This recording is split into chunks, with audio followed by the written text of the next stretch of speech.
Cynthia Ann Parker was born in 1827 to Lucy and Silas Parker in Crawford County, Illinois. At age 9, her family moved to Central Texas and built Fort Parker. This settlement built walls and formed a Texas Rangers company to protect from the natives living in the area of what would soon become Fort Parker.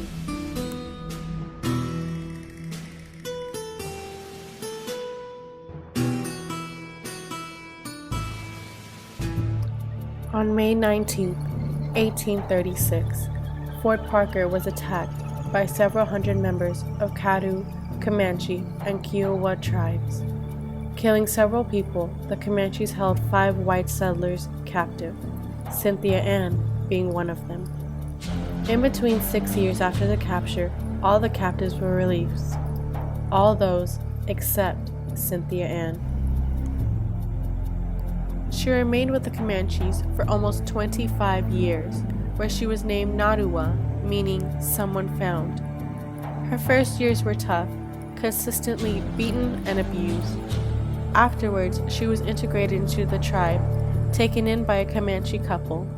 She forgot her white life and was soon devoted to her adopted parents and became Comanche in every sense.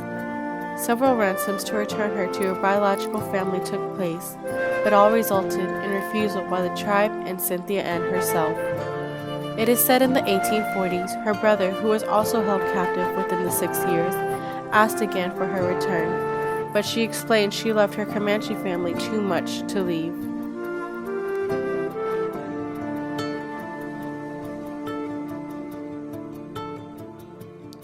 She was married to a famous young chief, Hira Nakuna, known for his violent raids on white settlements.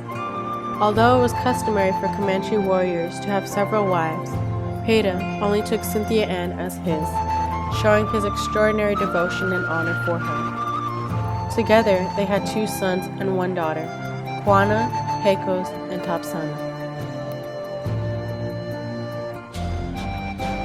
On December 18, 1860, Texas Rangers attacked Peda's hunting camp.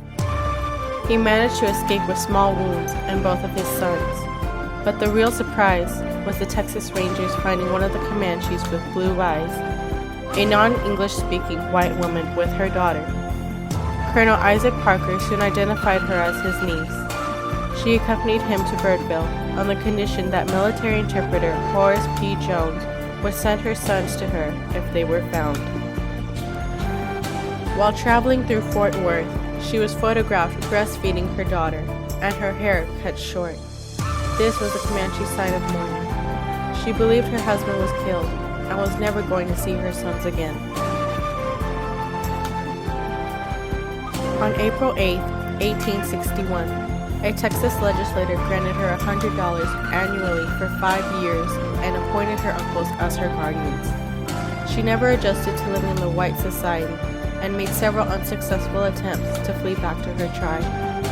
She was moved from her uncle's guardianship to her brother's, then to her sister's. She consistently attempted to escape and was consistently returned. After so many attempts, her sister locked her in a room where she could not escape. She refused to talk of her Comanche life and grieved for the loss of her family.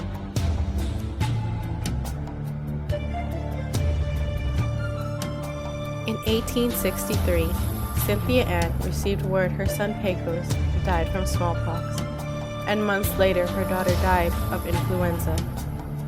Her daughter's death was a severe blow for her, pushing her into a deep depression. She refused to eat or speak and died of influenza at the age of 43 in 1870. In her last years of life, Cynthia Ann never saw her Comanche family again, but was a pioneer of the West, whose legacy was carried on by her son Juana. Juana would soon become one of the last Comanche chiefs. Her son became the link between the whites and the Comanches, becoming the most influential Comanche leader of the reservation era.